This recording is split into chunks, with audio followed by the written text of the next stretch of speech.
The following podcast may contain some strong language and adult themes. If you've got young children around, maybe save it until they've gone to bed. If you really don't like bad words, this pod probably isn't for you.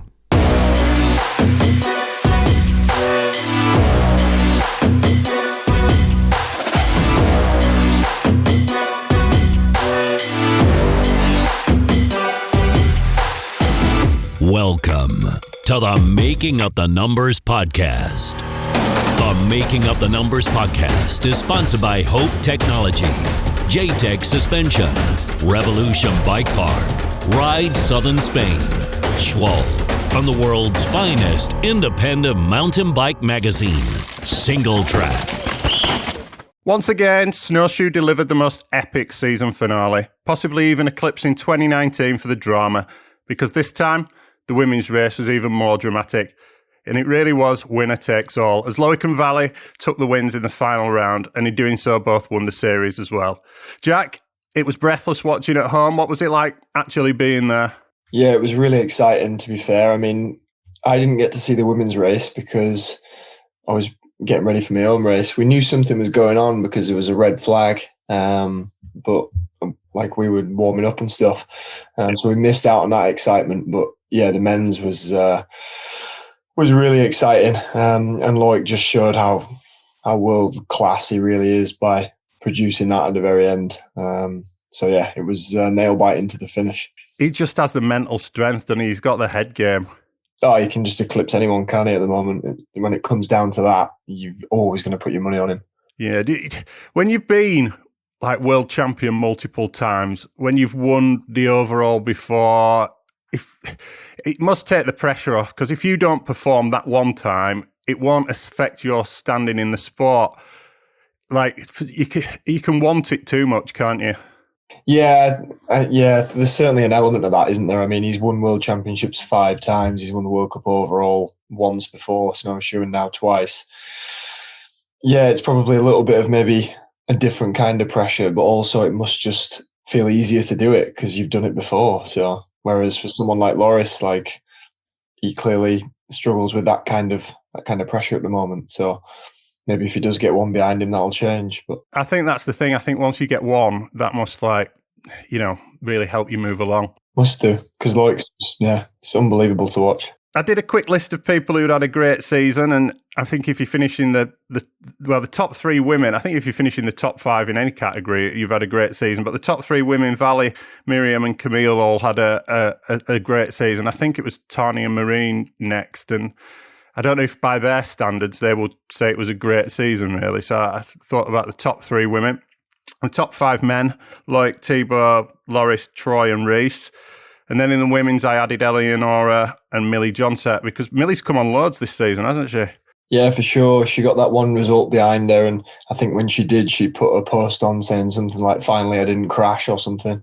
And she's a lovely girl, Millie, and she's always smiling, and it's nice to see her getting some good results for sure. And she got red flagged twice. Did she really? Yeah, she got red flagged in both the snowshoe race runs. Oh, I didn't know that. And the second race, she was absolutely flying, and it was the girl you talked about before, Jessica Blewett, is it, who crashed at the bottom, and really hurt herself.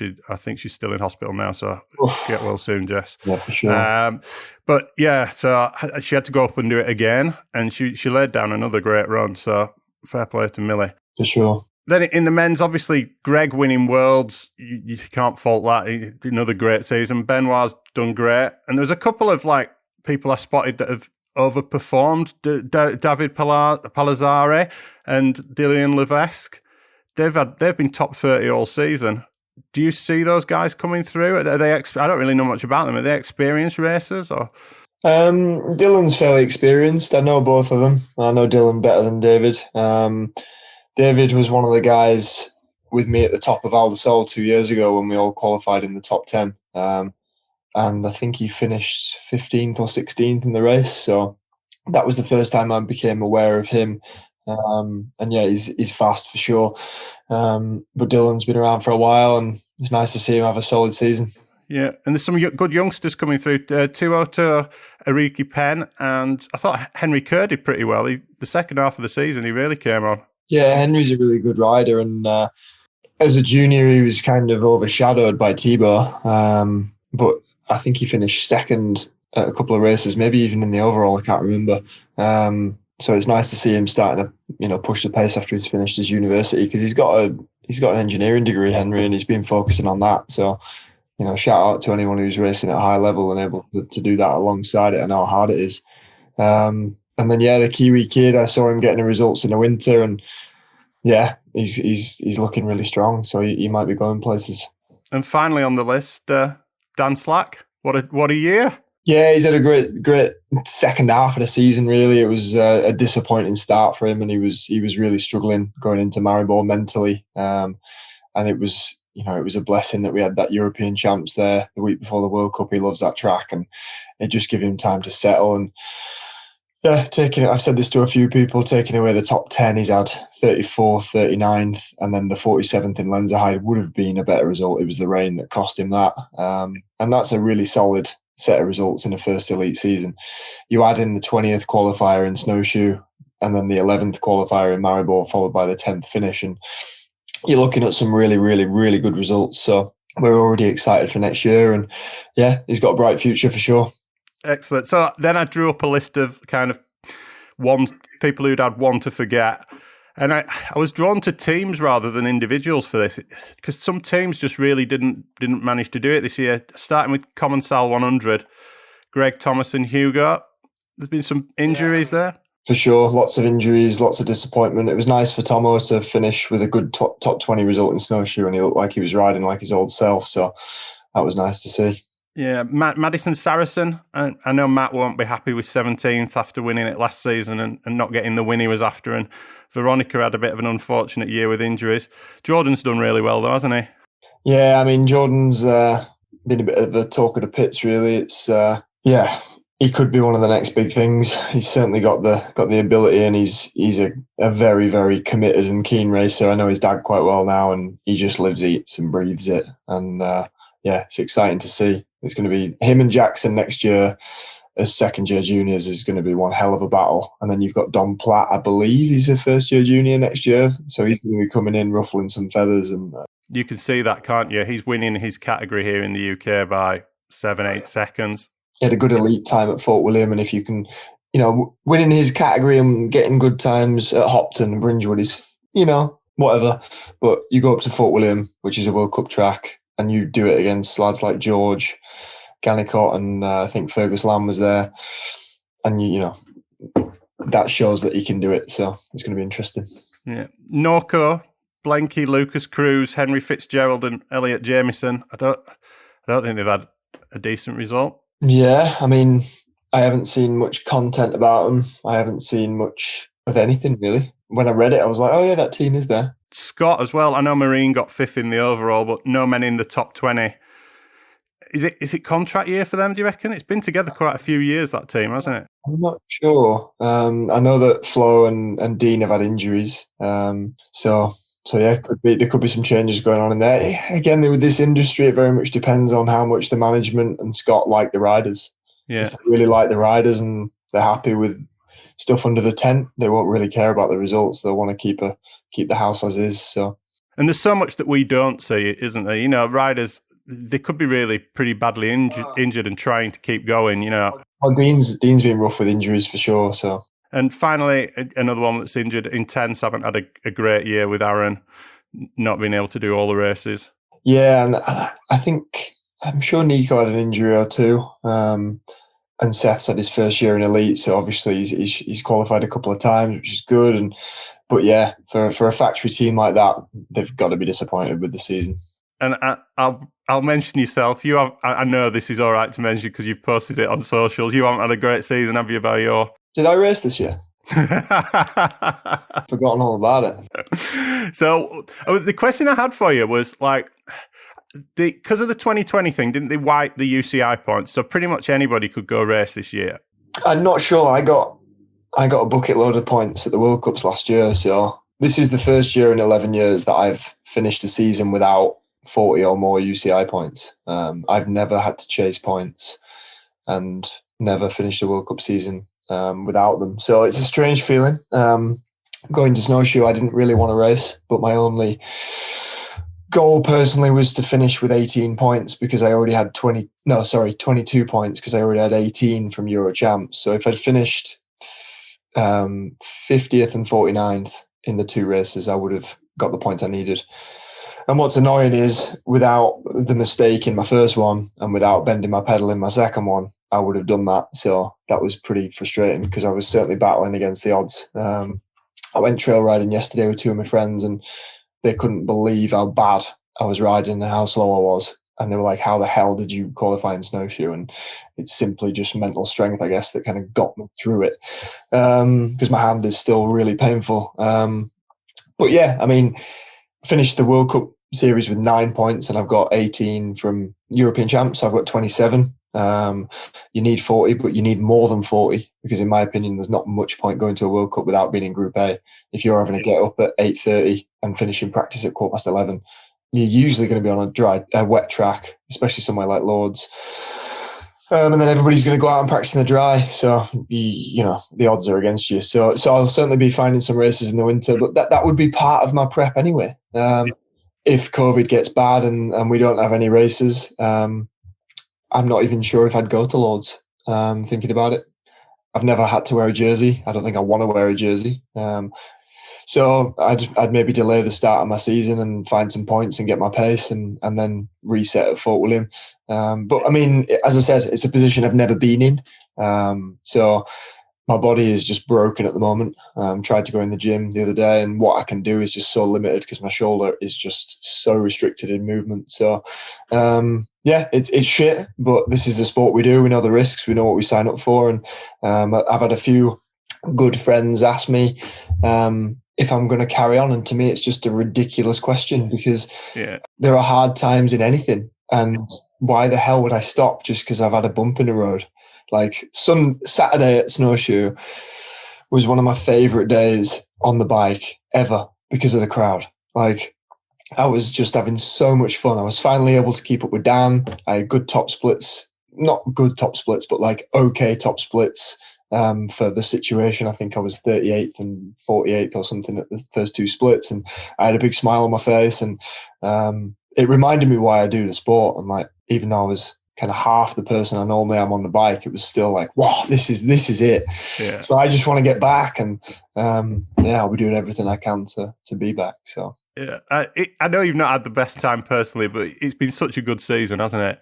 Yeah, it's like I've said this before, and like I kind of have 2 personas, and the one is the athlete one, which it's just been massively disappointing. But the other part is the coach and team manager. And I was thinking about this, like it is potentially one of the best seasons the team's had with the results Dan's had. It probably rivals 2017 when I went to Worlds.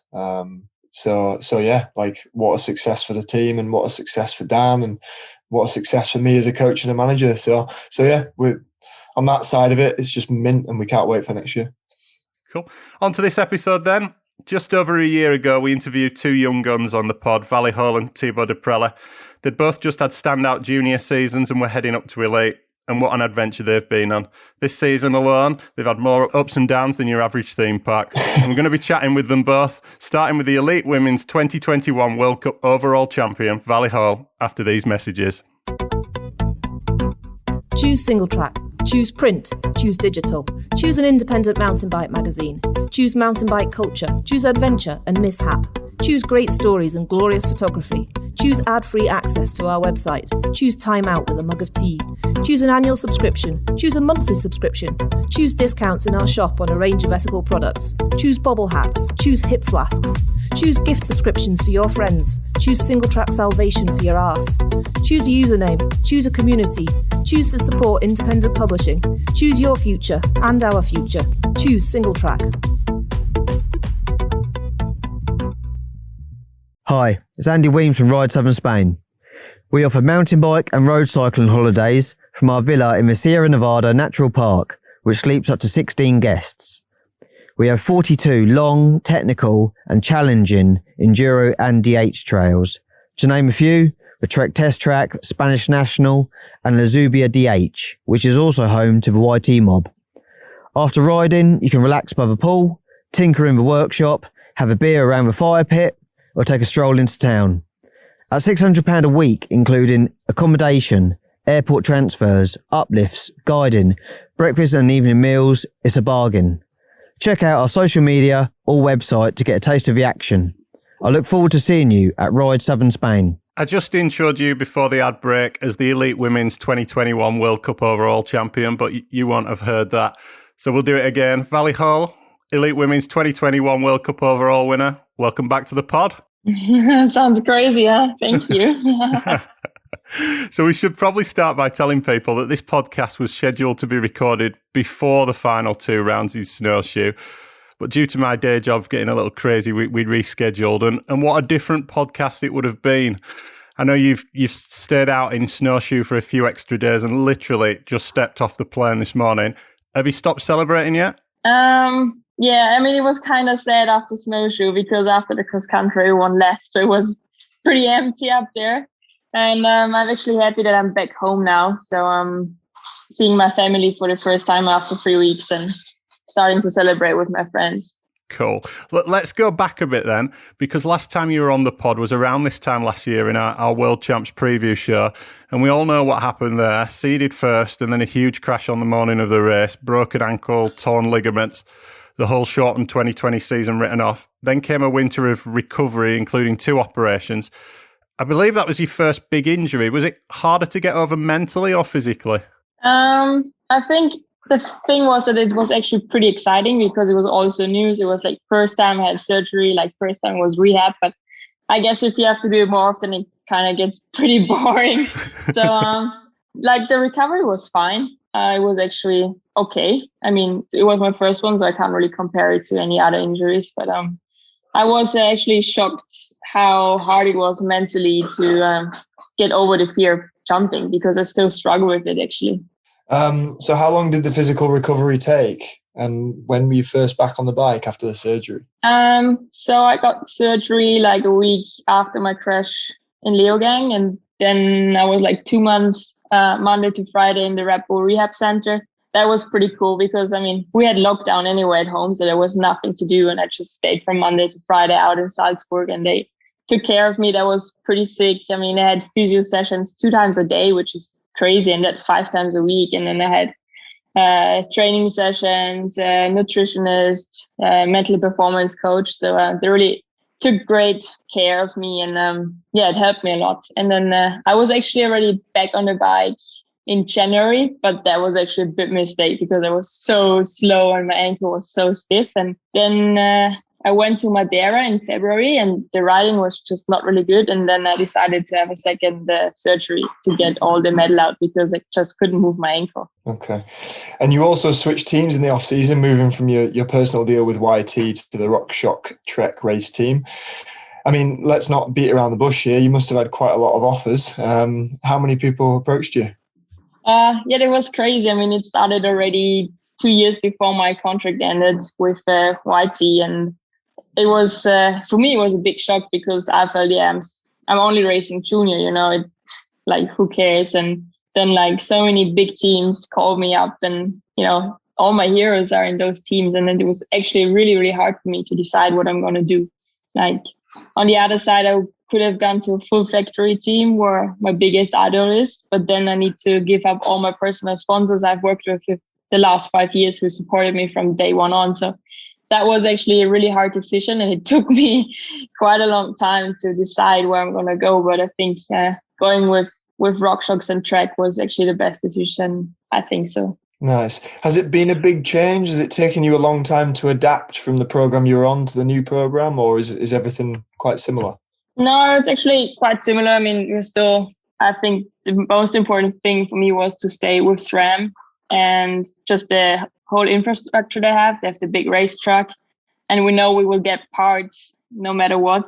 And then obviously working with Matt, my mechanic, I've been working with for the last 4 years, and it's always good to have someone you trust. And I mean, it always worked out perfectly. And I mean, now we're trying to get more people involved. And I think the first year in a new team is always a bit hard because you need to, dial in the people, and everyone needs to find their groove, what their position in the team is. But I think for next year, it looks already better and smoother. But I mean, it worked out this year, so it's fine. Nice. Did you find it difficult switching bikes? Because obviously you'd been on the YT your whole life. Was that a big change?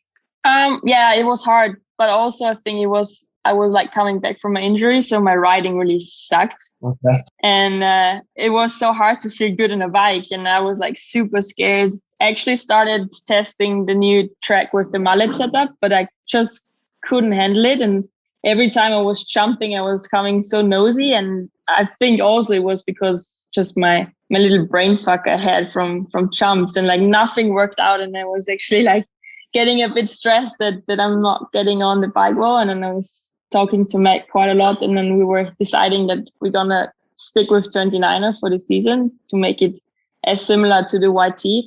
And then during the season, we actually changed quite a lot to make it better. And yeah, for sure this off season, I'm going to try the mallet because for my size, I think it's the best. Yeah, well, you've completely answered the next question, which was, are you still running 29 and do you plan on moving to the mullet? So I'll hand back to George. So onto this season then. Leo gang, back to the scene of the crime. How deep did you have to dig to hit the gap that you did your ankle on? Oh my God, it took me so long. Actually, I wanted to do it like before the World Cup was coming to town, just to have like no pressure. And then the problem was the jump was always closed or it was like too muddy. And put a lot of woods in front of the jump that no like Joeys can actually go there and kill themselves like me. So they only opened it for the race. And I was like, damn it. Now like everyone is going to watch me and the pressure is actually on. And I mean, I remember I didn't do it on the first day and I jumped it on the second day, but the conditions were actually kind of the same as when I broke my ankle. Like it was super slippery. The in-run was a bit better, but not really much. It was still like quite slippery. And it took me 2 days of practice to finally do it. But I was so relieved after that because, I mean, I crashed there in October and all I was thinking about it was the jump until I finally hit it in June. So it's a long time to think about one thing. Nice to take off. Can I ask you, you said you did it on the second morning or the second day. Was it first run? Was it you were going up there going, right, I'm just going to do it? Or was it, no, I need to look at it again? No, I was actually doing it second day. So the last run before quali. So the quali was like the second time I hit it. So it was stressful. It's funny. I remember walking that jump when I was helping down at World Champs. Obviously I didn't ride it and I'm scared of heights. So like standing on the edge of it was like, I can't stand on the edge of it. Simple as that. It makes me feel sick. It's scary. When we walked the track this year, I like walked to the edge of it and just went, nope. And just kind of turned around and I couldn't do what I would normally do and like look at it and size it up. So, because it was just, it's massive. Unless you stand on the lip, you don't get a scale for how. Yeah, I think people don't see. They have no idea. How tall it is. And the drop into the gully is huge. And the first run, I just had to follow down into it because I was like, I can't. Just close your eyes. Yeah, and then when you hit it, you're like, oh, it's fine. Is that it? Because you just whiz off the takeoff and land on the line. Exactly. But I can verify it's massive and it's really scary. So can I just ask, you know that you said you did it in the run before quali. Did you do a stop before that? Did you stop before it or was it a full run? No, actually the massive crash the corner before. So, and I was like, okay, if I'm not going to do it today, I won't do it the whole week. And I was just like collecting myself. And I mean, I know I can do it. I mean, and then I went for it and it worked out perfectly. So, yeah, I was just wondering if you got like halfway down your quali run and thought, shit, I can't feel my arms here. And I've not done the jump on a full run before. No, it was good because I knew like the previous year I did it as well. So I think I'm fitter than last year, so it should be okay. So you seeded first. You were first or second at every split heading for your first World Cup win. And then in the final section, you lost it on a pretty innocuous section of track. Talk us through what happened. I think I already finished the race before the race was actually finished. I hit the road gap and my run was super clean and I knew like it would be a good one. I didn't know that pom-pom actually crashed, but I knew that the run is good for I mean, I didn't expect to win, obviously, in my first elite race, but I knew that it was really good. And I heard the crowd and suddenly I was on the floor. It's your local track. How many times have you ridden that corner before, and have you ever crashed on it before? Actually, that corner you never ride because normally you take like the stone wall down the Hollywood section, and you don't take those weird corners before. So maybe I think at World Champs we went the same way, no? So maybe 10 times. The contrast, though, with what happened to Miriam in snowshoe, crashing on a section of track where no one expects you to, really. That kind of, when I was thinking about this pod, I thought that's quite a comparison for the seasons you've had. You still managed second place. You were only 1.4 back on Camille. Was the confidence dinted at this point? Because, you've just finished second with a crash. Were you still pretty happy? I actually wasn't happy at all, because even when I finished the race, I didn't even know I was second. I didn't really, I didn't care. I was second. I was just so pissed about myself to throw it away. I remember now. Mid-season, I was like, I should have been actually a bit more happy about my second place, because I'm actually not getting on the podium at the moment. I remember seeing you cross the line, though. You were really angry, weren't you? Yeah, I was super angry because it was so stupid, like a proper rookie mistake. Yeah. Well, but then I did a second one in Leger, so. Well, that's where we were going, on to Leger. You seeded second, and this time you crashed in the final corner. But it wasn't your best run up until that point, was it? No, I feel like the whole weekend wasn't really cool for me. Like when I arrived, I wasn't really stoked to ride my bike, and it kind of went on until finals day. I had huge troubles to hit the road gaps and stuff. I was super scared, which was hard to take, because normally I was always one of the first girls to do the jumps, and I only did it the last day and Saturday, one run before the race. I finally hit the road gaps and stuff, and I just didn't feel really comfortable. And I mean, the race run wasn't that great. I think even without a crash, I would have been maybe fifth, if so. So that was like a weird start to my kind of bad week riding, I guess. Yeah. Okay. Did you like the track? I mean, it was a strange track, very technical, and then very gnarly features. No, I actually really enjoyed it. I just don't know why my riding was so bad. Like my self-confidence was just really, really, really bad. But I can't wait to get there next year, because nice. I actually liked the track a lot. Cool. So Maribor, you seeded first and ended up sixth. After crashing at the previous two World Cups, were you just literally playing it safe, or? I was playing it safe, but I was actually pretty surprised that I didn't even get on the podium. Yeah. I was super surprised that it was that slow. Or not slow, that the girls went so much faster. Yeah. So I thought even if I don't crash, I should be on the top 5, but apparently you're not nowadays. But it's sick to know, because the level is just getting so much higher than it have ever been. So even if you chill, it's not sure that you even got on the podium. So it's nice to know that. So I'm always going to push a bit more now. Yeah, for sure. Moving on from Maribor, did your strategy then change? Did you kind of stop chasing wins and podiums and just try and do your best? Yeah, I mean, I just stopped thinking about the podium, because luckily my qualies were always really good. So they kind of saved me from having a shitty race run. Yeah. And then next up was World Champs. I qualified first, and I don't know, I changed a lot on how I approached the racing, the weeks, and I was just way happier. Like, I enjoyed it being back at the races, and I just had more fun and did what I like to do. I went out for coffees with the girls and hang out with my friends, and not only sat in the pits, did my training, and then went back to the hotel room and sat there alone. So I actually enjoyed it being at the race. Yeah. Nice. So again, you seeded first, but then in sector 4, it looked like you kind of unclipped, took a dab, you hit one of the course poles, and then boom, you had the crash. What happened there? Were you pushing too hard, or was it just fatigue? I think fatigue, stupid mistake. Yeah.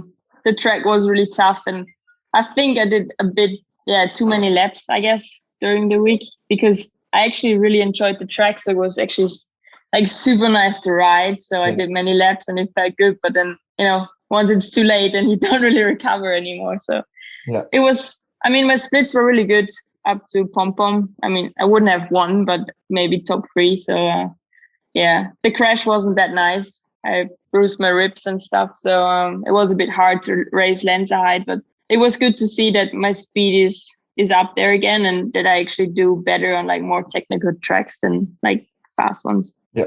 So I remember someone, you mentioned it before about qualifying first every time or qualifying really well. I remember someone messaged me wondering if you might have doubts about the bike or anything. And I said, well, I doubt it, because she's qualifying first every week. You know, I'm sure she's getting on pretty well with the bike. Let's pause for a minute here. It wasn't really going to plan. I probably wouldn't have asked you this if the season hadn't turned around so dramatically, but was there a low point? And if there was it after Maribor or Val di Sole or somewhere else? I think the lowest was Léger, because I crashed 2 times in the last corner and I had a concussion and I couldn't ride my bike for 3 weeks. And I was really, really unhappy about my life. Like, it didn't really work out. And I think I just put way too much pressure on myself to already be good in the first 2 races in my first elite season. So I think after Maribor, I was just like super surprised that even if I don't crash, I still don't get on the podium. So that was a bit like, okay, like what's going on? I'm missing the train, I think. But I had a really good training week with a friend, Noah Karem, and she helped me to be happier. And I was back in Val di Sole and back up to speed.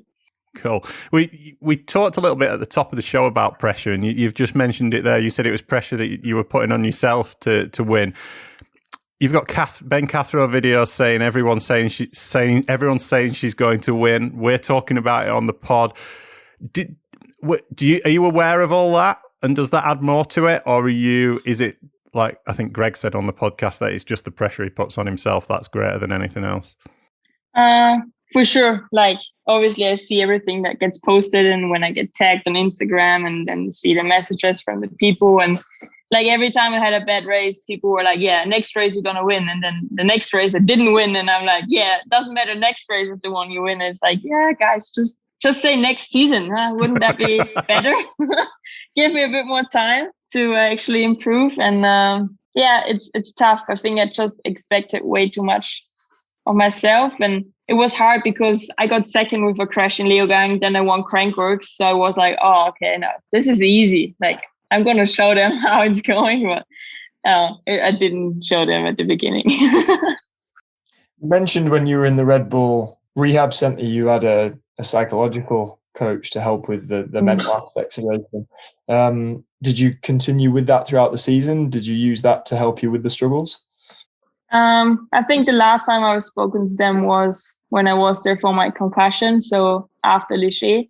Mm-hmm. But actually I was just tired about talking how bad I feel. Like, yeah, I just didn't want to think about it, how shitty I feel at the moment. So I just stopped calling them, and they didn't reach out to me because they knew that, if I don't meet them, I would not, get to them. So it's somehow like with the help of the friend Noga, it turned out actually pretty good. Like, it's always cool to have a friend who has such is so supportive and has a really cool and happy mindset that like infects you as well. So I think I changed a lot from Leogang to now as a person. Yeah, that's really cool. So we believe you've been using Tracy Mosley and Cecile Ravenel as mentors. What have they been helping with, and how much help have they been? So Cecile is doing all my training. So she's kind of my coach, and I've spent the winter with them and ride with them a lot. And it's kind of cool to have Tracy and Cecile, because Cecile is like 100% badass. Like, she always says, switch off your brain and go full gas. And then you have the other side, Tracy Mosley, where it's like a bit more calculated and like not, I wouldn't say more professional, but like maybe, thinks a bit more about stuff. And I think to have both sides kind of next to me I can find the perfect mix. And I think that's what I had for Snowshoe and Lenzerheide, actually. Yeah, sounds really good. We commented on the pod that you learn a lot more when things aren't going right. What's the biggest lesson you've learned this season, apart from not crashing in the next corner? Good one. Can't say that. I think it's hard for me to say because I never had to learn or I never had the chance to learn when I was junior because it was always going perfect. So yeah, I mean, now this season I had 4 races where I could finally learn something, and it's hard because it's always live on TV and everyone sees it. They see your mistakes, but it's good because I could learn a lot from it, and that's why I guess I could handle snowshoe a lot better than maybe last year. But it's crazy to see Pom Pom crashing 2 times, even though she's 10 years older than me, so it's hard. Like, do you still make the same mistakes even you have way more experience? It's like, Yeah, this was something I wanted to come on to. It's very easy to forget that you're still only 19, and the journey you've been on this season, it's like a whole career in one season. I do some guest lectures at universities and schools on entrepreneurship, and one of the points I always focus on is that vulnerability sounds like a weakness, but vulnerability is actually a strength. If you put yourself out there, if you make yourself vulnerable, if you do anything that puts you in a position where people can judge you, and they're going to be talking about you, they're going to be talking about you if it goes wrong. That gives you such inner strength, whether it actually goes wrong or right. And you've been doing this in front of millions of people on Red Bull TV. Do you actually feel stronger mentally now than you've done before? I would say it was kind of hard for me to accept it, that people tell me what I did wrong. That was actually quite hard for me to accept, that we were analyzing my mistakes, and at first it was pissing me off because why do you tell me I'm shit? But no, I mean, it helped me a lot because now I know what to do better, and I guess you just get older. And you learn from it, and you just get wiser, and you appreciate it when people tell you what you can do better. And I think I learned how to cope with it during the season a lot better. Yeah. If it's any help, people have been telling me I'm shit the entire time I've been racing, but I've not got any better. So Lenzerheide, that was the race where you set the fastest time of the day as a junior, and I sense coming into it you had a little bit of a different mindset. Lenzerheide was just, I was so over it with crashing. I mean, Valliso was the third time I wasn't on the podium in a row, and that I just wanted to be back on the podium and celebrate. And I didn't expect to win. I was I just want to be top 5. If I'm 5th and I get a trophy to take home, that would be so sweet. And then, I qualified 3rd and got 3rd in finals with a super clean run, and was nice. It was nothing crazy. And I was finally super happy and relieved that, with a run like this, it's a 3rd place run and it's nice. So coming into snowshoe, where were you sitting in the overall? Can you remember? I was 4th coming into snowshoe. Wow. Yeah. Okay. So what was the mindset? Had you written the overall off?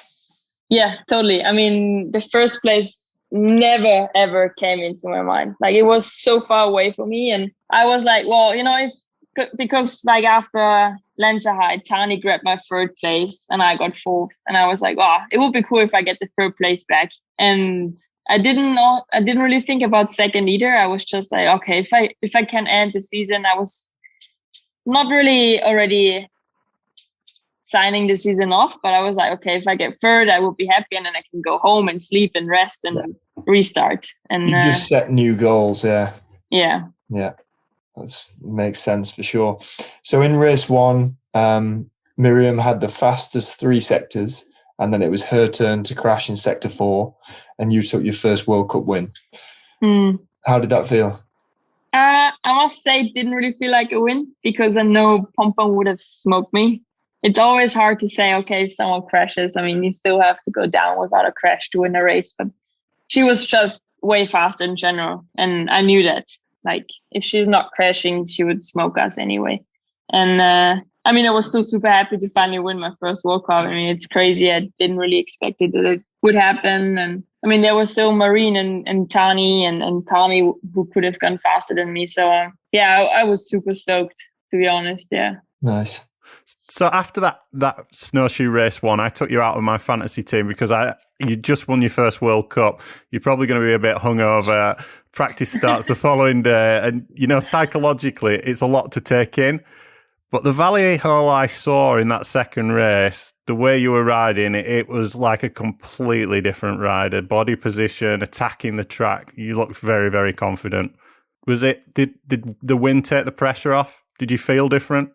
No, I finally was like, okay, now I can actually show them how I can ride. Because I feel like my riding was kind of the same when I started in Leogang, and then it just got worse. So like, worse and like safe and like weird and scary and not cool. And then I don't know, like I did qualies for the second race, and my goal was I didn't pedal at all the sprint sections because I just didn't want it to start last to have the pressure on. And because we didn't get any points, like didn't really matter.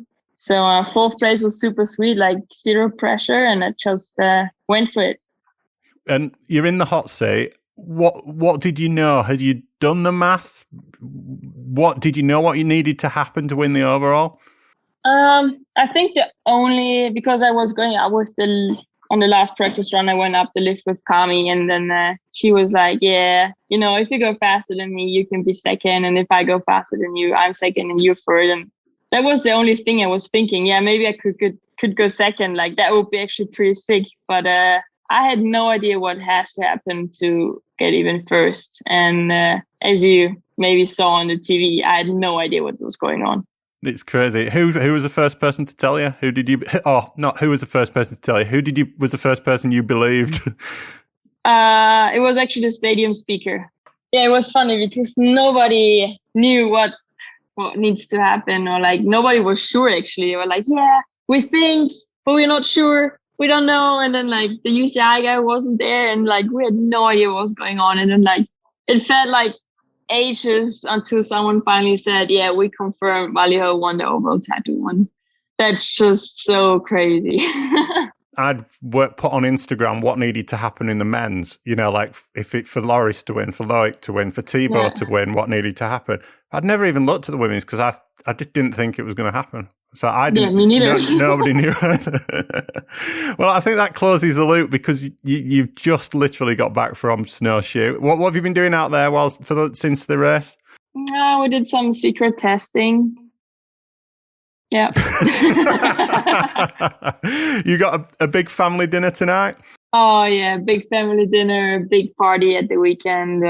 Yeah, I hope I get some sleep in, but it doesn't look like so. And what does the off season look like? Yeah, lots of traveling. I go back to the US actually in a week to watch Rampage and go to Sea Otter and meet some sponsors. And hopefully I can spend the winter down in France at Cecile's place and annoy her and get some tips how to go faster and turn my brain off. Well, the women's category is insanely strong right now. Have you got any words for your competitors for next season? Yeah, I think it's just gonna be even more stressful. I hope I don't get gray hair next year already. Well, thanks for making the time to come on the pod. Congratulations on the wins and congratulations on the overall. Enjoy the off season. You've certainly earned it. We'll be back with Thibaut Diprella after these messages. JTech are the UK's leading suspension servicing and tuning specialists. By using years of experience and data acquired from data logging and dyno testing, with elite-level downhill and enduro riders, we offer a calculated service. No guesswork, no myths, no hype. Just an honest job done to the highest of standards and with the greatest of accuracy. We also stock products from Öhlins, Fox, RockShox, Cane Creek, Push Industries, EXT, Marzocchi, BergTech, MRP, and a host of others. Visit us at j-techsuspension.co.uk. Hi, it's Sasha from Revolution Bike Park. It's 2021 and we are post-pandemic. The bike park is back in action, pretty much full swing, and I'm down here today to say good day to a few people and see what they like most about the park. That somebody as old, as fat and as useless on a bike as me can still just about get down the trails, to be fair. And it's thrilling and exciting for somebody that's having a midlife crisis. Not pushing up. That's really good. Yeah. We've worked away all across the tracks and yeah, it's just been a real good crack. Got to pick out a favourite now. Probably session that for a little bit. Job's good. The trails, obviously. I mean, they've got a good mix of like red and black, so there's a good progression there. So it's spot on, just the trails. Love them. It's fast, flowy, good. If you're enjoying the Making Up the Numbers podcast, hit subscribe now so you don't miss an episode, and drop us a review whenever it's convenient. For additional content, follow us on Instagram at Making Up the Numbers Racing. Thibaut Duprella, welcome back to the pod. Tell us a little bit about where you are and what you're up to right now. Yeah, so hello guys. Thanks for having me. And yeah, right now I'm at home in the south of France and sitting in my bed or in the sofa all day long because the leg is a bit painful for the last 2 days. So yeah, just doing nothing and just seeing my doctor to try to be better. And I see him again today to see what's going on and check if the surgery was doing well by the Americans and checking the terms also. And yeah. Well, it sounds like you're on the mend, and what a 12 months you've had. First, this time last year, it was your first year elite in 2020, and you absolutely smashed it. 3rd and 10th in Maribor, and then 6th and 7th in Loser, ending up 5th in the overall. You must have been really happy with that. Yeah, absolutely. I was really stoked. We begin with the World Championships. And I did a good quali, then I was fast in the final, even if I crashed, and the 10th with a crash, I think. So I was, feeling good. And then, Maribor was raining again. And I think I like when it's raining because I trained all the winter, the winter for my first edit year. I trained a lot for that, because it was not maybe my best quality. And it worked pretty well. And I did some good results, And even at Lusa, I did, as you say, 7 and 6 or 6 and 7. So for physical track and like that, it was really good. When did you start testing the new bike? So I started trying the new bike in March or April. Really late, actually. Yeah, March, at the end of March or beginning of April. Something like that. I don't exactly remember, but when, everybody was going to the Comensatex track in Spain, we try at this place the first time ever. And then we do it a lot of testing because, it was a brand new bike. It was really good, since the first time we tried, but you need to improve everything. When you start from scratch, you need to do everything. And how different is it to the old bike? Does it grow in the travel the same way? Like completely different, like the old bike, we were at the edge of it, we cannot do anything else to be faster. And we were just too much on the, I don't know how to say, but on the edge of every time we were just trying to adapt the bike to each track. And now we have the same bike on almost the same setting for every tracks. That's why it's working really well.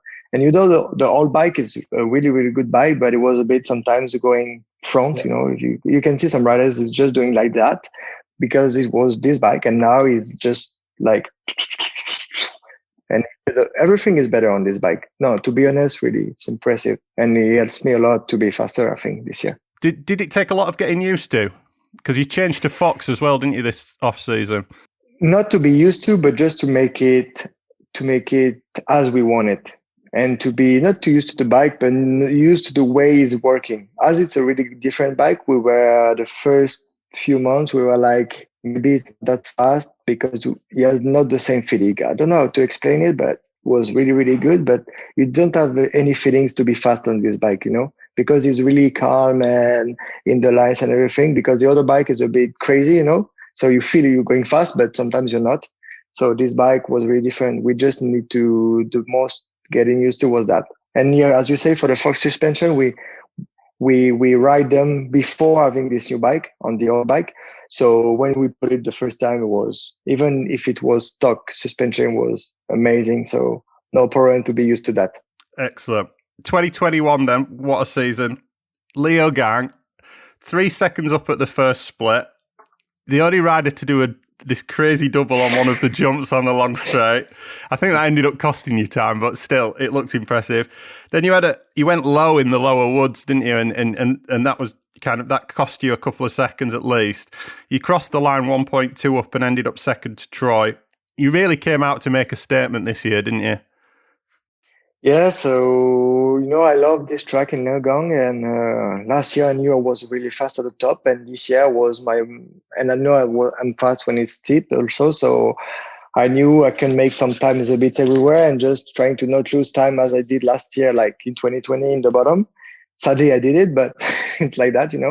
So yeah, the first few splits, I just gave everything I had.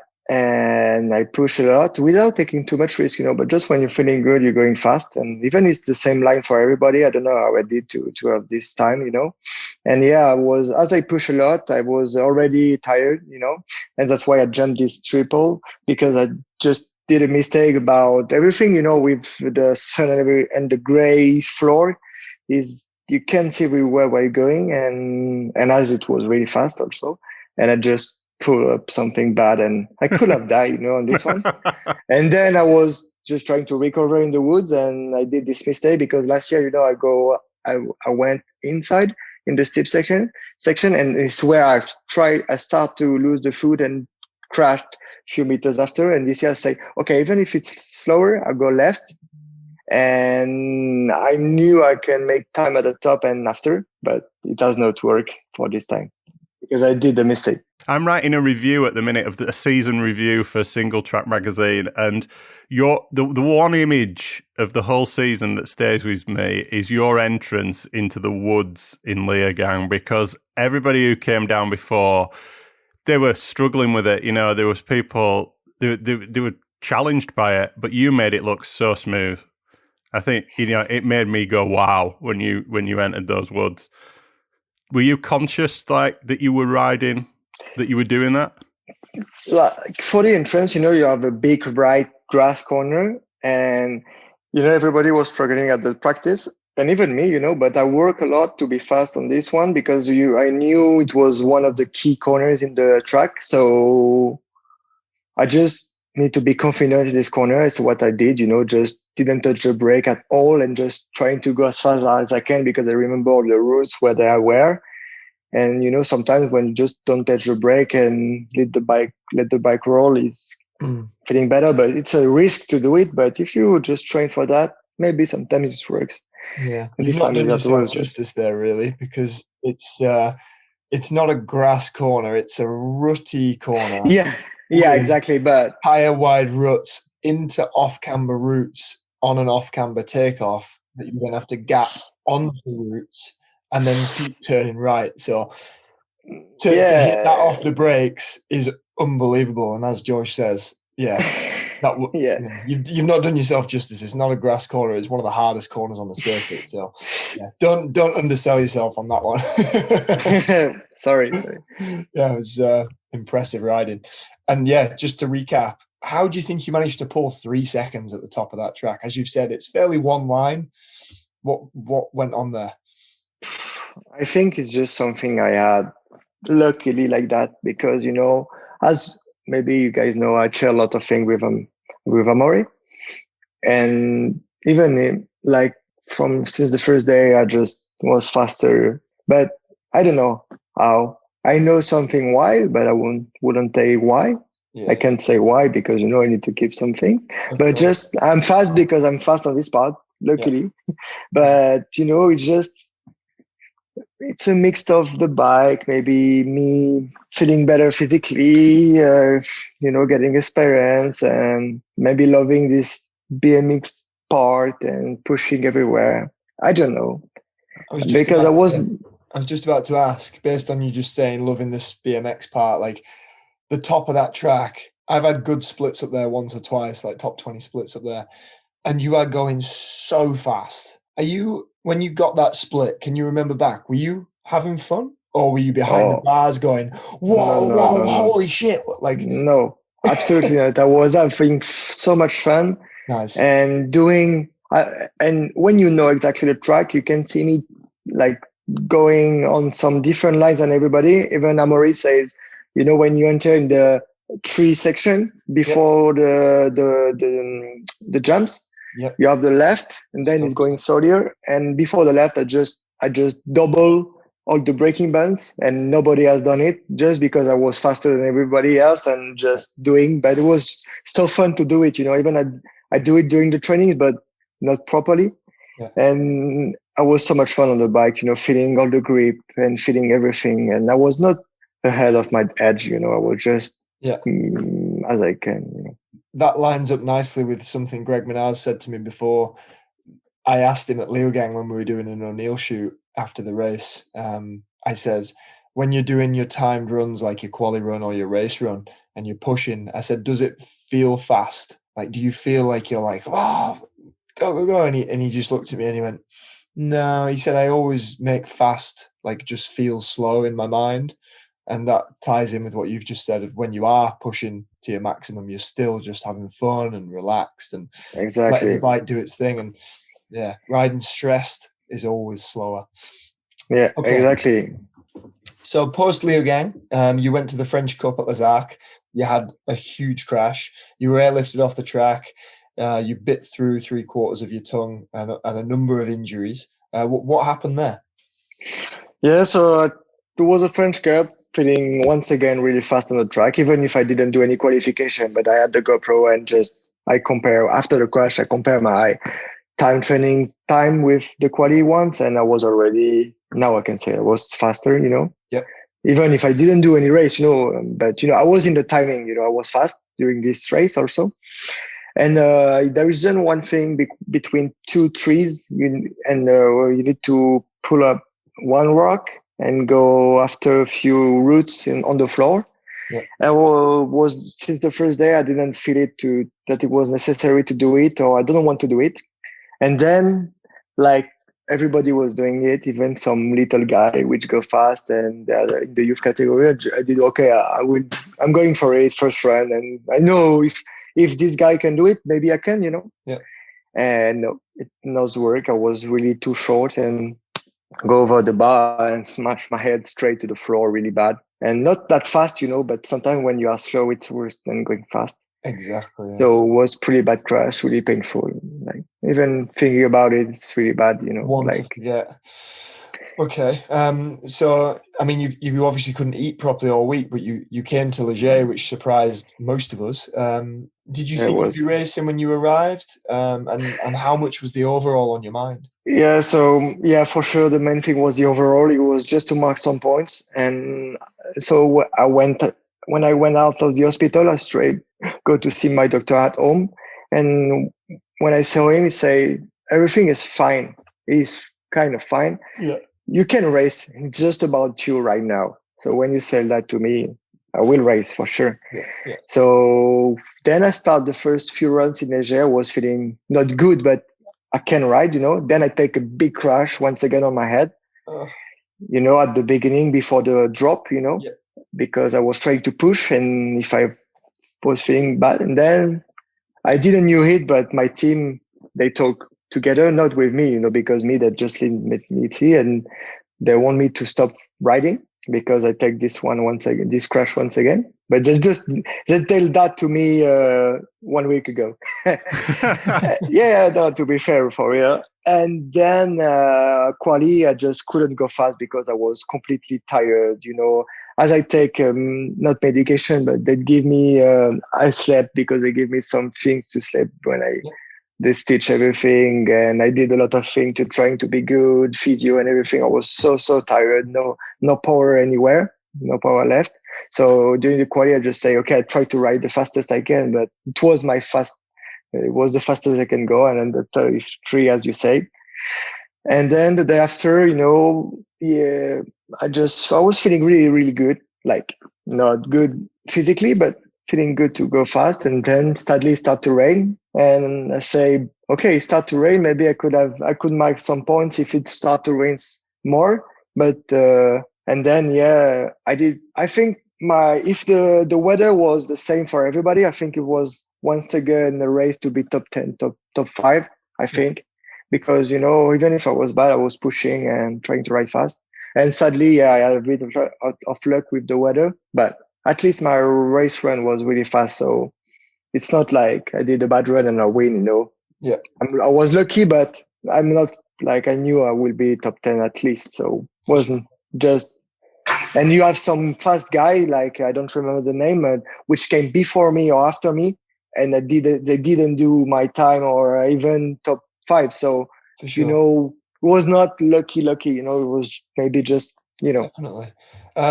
After the week you'd had, how did that first win feel? Strange, I was really stoked, but at the same time, I didn't enjoy the win because after the race, I just went to my bed and sleep. Yeah, absolutely. I was completely done. And even the week after, done. Mm-hmm. I didn't enjoy it. I just enjoy it, but not too much. No celebration. Yeah, no, absolutely not. But, you win a race. So sometimes some people are waiting all their life to that. And I did it. So I'm happy with that, You got all your life to celebrate that one for sure. Yeah. So personally, and I think most people in the sport will believe Aaron Gwynn is a little bit of a hero for the things he's done over the years on the bike. On this podcast, I talked about how I felt you were kind of in a position now where some of your race runs were like raising the bar like Aaron did in 2011, 2012. He said that you're the rider who he enjoys to watch most. When you leave the gate, he like taps his mate on the arm and says, "Oh, here we go." Did you feel you were doing something different, for example, in that Leogang run, or were you just riding the bike? No, that's the thing, is that I was doing my things, and that works the best for me, because when I'm not trying to do my things, I did what I did in Val di Soleil. I crashed twice because I was just not me. It was not me. Like, it was me, but trying to think too much, trying to didn't take any risk because it was not my goal this year. Like, I have no goal this year, but when you came first after Maribor, your goal is not maybe to win World Champs and risk your life to win that race, because when you are 20 and you can potentially win the overall, you can take risk everywhere. Yeah. So no, when I'm the best is when I'm just me and doing my things, not trying to go crazy. It's just because my riding style maybe is a bit on the edge sometimes, but I'm not on that much on the edge. Yeah. It's just because I'm maybe tight on the bike and pushing a lot, but when I'm on the bike, I'm not scary, Yeah. Cool. And it's good that Aaron says that because I'm a fan and I'm still a fan of him a long time ago. And now with the years, now it's my friend. So it's so cool that he can say that. And I'm talking with him every time, almost every race and even between the race. So it's so cool. I'm loving that relationship. On to Maribor. I believe you were riding a data acquisition bike in practice, trying to squeeze every 10th out of the track. If you can remember, how much adjustment does the data tend to advise over the settings you were running previously? Yes, Maribor, it's a track that I love. I did some good results in the junior, and I did also during the first elite year. And we went before the race to the European Cup Championship. So the plan was just to race the qualification, because I need to keep my fire, as Miriam would say. And I won the quali behind Loris. And we know he's a fast rider. So it was really good for me. So it was sad to didn't race the race day, but I was going into the World Cup like, okay, maybe it's my day again. So we gave everything we had with the bike, with my lines, with my speed. And it worked pretty well. And that second, Loris was really fast this day. And, it was, I can't take too much risk this day. I couldn't been really faster, maybe the same as Loris, but not faster, but I cannot take, like, second was enough for me to mark some points for the overall. So sometimes for me now, I can't, sometimes I prefer to be second than first and taking so much risk or trying to win for anything. I prefer being consistent. Yeah. On the last episode, Loris said that yours and his and Loic's dad hang out quite a bit. Loic and Loris are a few years older than you. How does it feel to be up there at the sharp end with them now? It's amazing. We were riding also together for years because we are in the same club in south of France and we train with Loris. We have the same trainer. We go to the gym sometimes together and we're going to the BMX together. So it doesn't change anything. We're not fighting or we're just fighting the time. So it's just great. There is no rivalry between us and between anybody, I think. But for me, It's just the time. So it's cool, in this sport that we're not fighting. We are not like BMX or road bike or cycle. It's just the track and the time. So yeah, you're racing the clock, aren't you? Yeah, exactly. So Loris is undoubtedly the king of Maribor for the last 2 years. I think you've just said there you may have got close to him with the time, but it would have been very difficult to beat him. Is that right? Yes. Yeah, exactly. It would have been hard to beat him, but for sure he think he's loved this track because he's pushing a lot. He's BMX style, a bit like me, and maybe when you like the track and you're fast, you're always faster on the track. Yeah. So it's cool. Yeah, it was exciting to watch, that's for sure. Yeah. So, World Championships, Miriam said to us on the podcast that she was choosing to stay with your team, Comensal Mukov, rather than staying with the French squad. Did you do the same for the week? Oh, yeah, absolutely. Because I did it once, Gino won, and I lost the race when I went with the French team. So don't want to miss one race for that again. Yeah. So all year we are with the team, and we are used to the food, to everything. So we didn't need to change what we did during the season just for one race. So no, we stay together. It's way better. Yeah.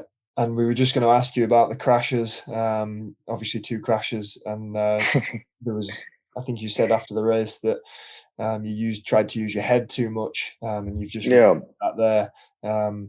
In hindsight, do you wish you'd gone to World Championships and just done your thing and been yourself, or are you happy with the decision to let Worlds go and focus on the overall? I think to be honest, it was maybe better to do my things and go fast because I wouldn't have crashed. Luckily, I was not injured this time because sometimes you can crash and be injured like I am right now. And so maybe the decision was better maybe to go all in and not thinking too much. Yeah. And I crashed twice. The first one was just lose the traction on the corner, and the second one was because I lost my hand in the hole because I was too tired. So it was a very scary one. But sometimes it was also good to do that mistake during this race because it's a special race. So right now I know what I had to change for next year. And the reason I asked you that question is because the level you are and the age you are definitely going to be in that position again. They don't have World Championships at the end of the season anymore. They seem to always put it with a World Cup remaining. So hopefully you've learned some good lessons from that, and you can. Yeah, absolutely. I've learned some lessons, and next year will be a goal for me to do well at this race. Cool. Lenzerheide, you seeded 5th and finished 3rd, and I messaged you the night before the race, I think, and I asked, are you going to play it safe or are you going for the win? And can you remember what you messaged back? Yeah, maybe I say all in, full gas. Full gas, yeah. You and Amaury, you're just so raw, so flat out. This full gas style, how much of an influence on your riding is he? He's a big one because, I know him before we joined the team because we have a common friend, Yeah. So I know him since he's in junior category, even if I was really young, Yeah. And then now we are in the same team for the past 4 years. And the first few years was, I was junior. I was was not the same relationship with him, because I was still young and maybe not in a good, I learned a lot the past few years.